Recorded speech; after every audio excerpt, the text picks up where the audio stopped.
I've never not wanted, good for, the people around me.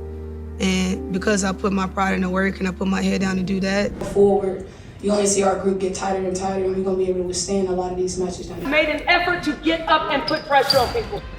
They're fast, I know, but if we can continue to do that, that's just gonna have to be a habit. Picture this, Kelsey Mitchell stepping onto the court against the Sun. ESPN's calling for a quick exit. The crowd's tense, but Mitchell, she's got that look in her eye. The look that says, "Watch me work." That's where our story begins. What could possibly be more bizarre than Mitchell's return? How Caitlin Clark and the Fever are being handled by ESPN. The Fever are getting ready for their playoff matchup, but chaos is building off the court as well. Many are perplexed by ESPN's coverage of Caitlin Clark and the Indiana Fever. We don't know what the sports behemoth knows. Take a moment to consider ESPN's forecasts. Their behavior suggests that the Fever are on the verge of being overwhelmed by the Sun.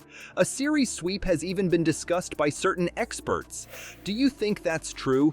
It's as if they failed to notice that Clark had just won Rookie of the Year and been named to the first team All WNBA. That is really fantastic. It is the stuff of legends for a beginner.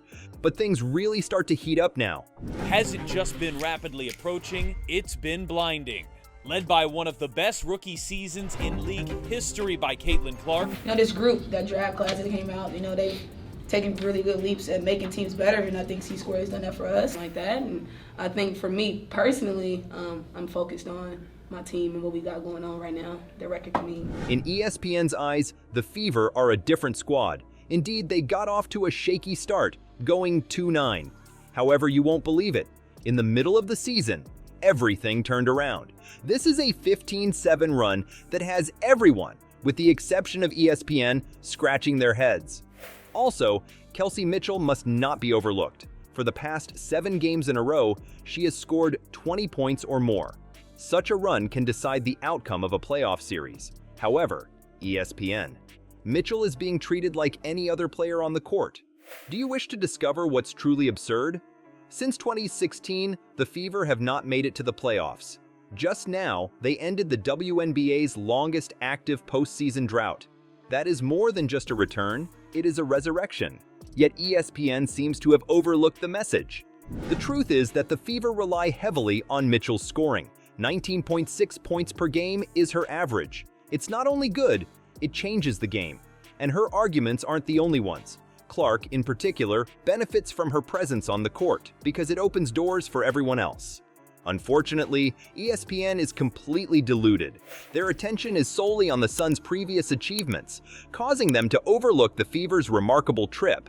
They appear to be engrossed in a different league altogether. Nevertheless, you know what? Perhaps this is the perfect solution for the Fever. With all this disdain and skepticism, that is energy. The kind of thing that motivates a team is that. Is that the Fever crew, including Mitchell and Clark? At this point, winning isn't their only goal. Their goal is to show everyone that they are incorrect. Just picture yourself taking the court with the knowledge that one of the world's most prominent sports networks believes you have no chance of winning. No, that is not forced. I find that inspiring. It's the kind of thing that underdogs fantasize about. The Sun isn't only another obstacle, it's a brick wall. However, great teams overcome obstacles. And then her just confidence, you can't help but watch when she plays, where she's shooting from, the range, the confidence, the flair, she's a performer. For myself, coming in, right off my college season and then coming right to the WNBA, having that reset has been something that I probably haven't had in a year. Indianapolis' finest. Big shot. This series has all the makings of a high-stakes chess match because to the simmering animosity between Clark and Carrington. In other words, the Fever aren't merely walking onto the court. Entering a defensive stronghold is their next move. The Sun defeated Indiana 3-1 in the season series and finished the regular season with a record of 28-12. That is so impressive, it's dominating. But things really start to heat up now. Compared to before the season began, the Fever have changed a lot. Do you recall their 15-7 run?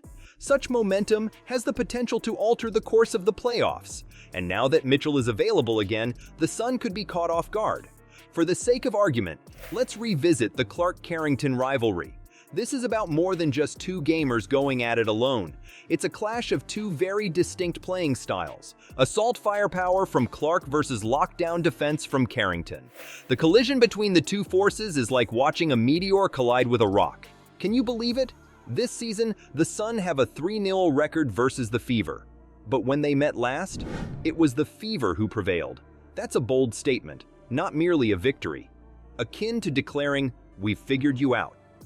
Envision Mitchell and Clark playing together in the backcourt. With an average of 28.3 points per game, Mitchell has been absolutely destroying it since the Olympic break. What Caitlin brought obviously helped, but I think her and her play and utilizing us to show as a group what we can do is super special. 14th win for the Fever. I had this been in a long time. All right, we keep moving forward. Y'all should be thanking that girl for getting y'all ass private charters, all the money and visibility she bringing to the WNBA. It's not only good, it changes the game. Where does Clark stand? She is no longer considered an amateur. You can't underestimate her. "I think Kelsey has been playing really good basketball," Clark said when asked about playing alongside Mitchell. "In a backcourt with that 1-2 punch, she is the only player that simplifies things for me." That goes beyond mere friendly banter. It serves as a cautionary message to the entire league. But now we must not assume too much. Even now, the Sun are formidable on defense. In terms of defensive rating, the Fever were 11th throughout the regular season. I am not impressed. Not to mention facing the Sun? Attempting to score while facing a 5 Diana Carrington team is like that? Carrington is more than simply another defender, if we may say so. Clark has a connection to her past. On a personal level, this is more than simply a playoff series for her.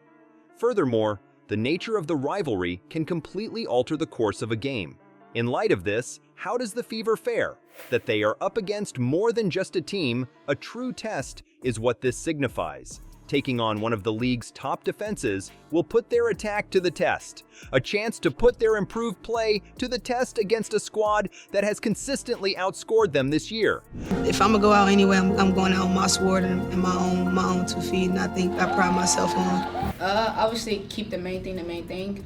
We knew that Chicago had a lot of up and down as far as their roster and who was playing and who wasn't. A team that likes each other, they play harder for each other. They sacrifice for each other. I believe that with my whole heart. Their top players will face off against a defense that was specifically designed to stop them.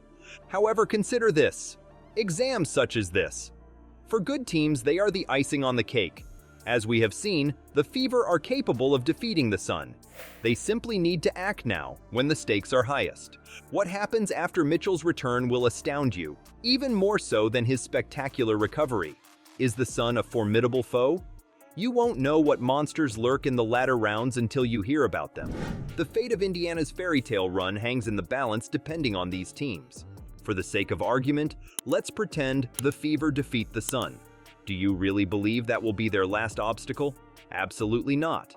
The Minnesota Lynx could be their next opponent. And trust me when I say that they are serious business. The lockdown defense is a hallmark of the Lynx. Attempting to score against 5 Diana Carringtons at once is like playing on a different team. Picture this. After defeating the Sun, Mitchell and Clark take the court to face the Lynx. As soon as the ball is in play, it's like striking a wall. I'm just really happy for this organization, obviously. Look at these fans, they're incredible, so if it wasn't for them, I don't know if they'd be here. After the records, I salute people like Enrique because off the floor we're really great friends, really good mates, and so we tend to work out and train together. I appreciate it because it's to do with competitors and what she's done for us and paved the way even for us to be here. We're eternally grateful for her. Despite the frenzied crowd, the Lynx are effective smotherers as well as good defenders. Everyone questions every pass and every shot. It's a defensive strategy that can cause even the most skilled players to doubt their abilities. The intriguing part, though, begins at this point. The Fever may meet the Phoenix Mercury in the semifinals if they are able to decipher the Lynx's code. Spectators would be glued to their screens for that matchup. Let it sink in. Fever, a promising youngster, takes on Mercury, a seasoned veteran. On one court, you can see the WNBA's past, present, and future all converge. The Mercury are well equipped with star power, championships, and experience. What about the Fever, though? they're still carrying that inner anger and frustration. Presently, they are utilizing funds that belong to the residents. The star power of such possible showdown should therefore not be overlooked. But it seems like everything is going to be great for her because she's a great talent. She seems like a great gal. I hope she turns that franchise around. We bring to the table who we are and who we're growing and showing to be. It's just who we are. I can't really put my finger on it, but I think for us, in retrospect, it was about changing the dynamic and the culture of the Indiana Fever. A showdown between Mitchell and Clark and some of women's basketball's most illustrious players. This show had all the makings of endless highlight reels. However, Mitchell and the Fever should view this entire voyage as an opportunity to demonstrate their worth at every turn. Winning games is no longer the only goal. It's all about expressing oneself. They're not merely participating, they intend to compete, and they intend to prove ESPN and their naysayers wrong. Do you recall the comments made by Christy Sides, head coach of Indiana? She stressed the importance of better defense. That defense will certainly be challenged when against clubs like the Mercury and the Lynx. Talking about getting better is easy compared to actually improving while facing off against some of the league's top offenses. However, what's even more absurd? When faced with a task like this, even average teams have the potential to excel. For Mitchell, Clark, and the rest of the Fever, every game and series is an opportunity for growth, to learn, in order to improve. Okay, now let's not pretend for a second. The arrival of the Fever was unexpected. They weren't meant to be participating in the playoffs, they were meant to be spectators. However, they are now in a position where they can create a significant impact. Impressive is an understatement. That is legendary. Consider the narrative they are crafting. It began with a 2-9 record and ended with postseason participation. It went from a Mitchell injury disaster to her return for the playoffs. We went from being written off by ESPN to potentially facing league-leading opponents. This is more than just a return. It has all the makings of a Hollywood blockbuster. Finally, the most exciting part, we can see everything happen as it happens. The Fever have an opportunity to shock the world at any given moment, in any game, on any given play. With Mitchell, though, she has an opportunity to solidify her position as a top player in the game.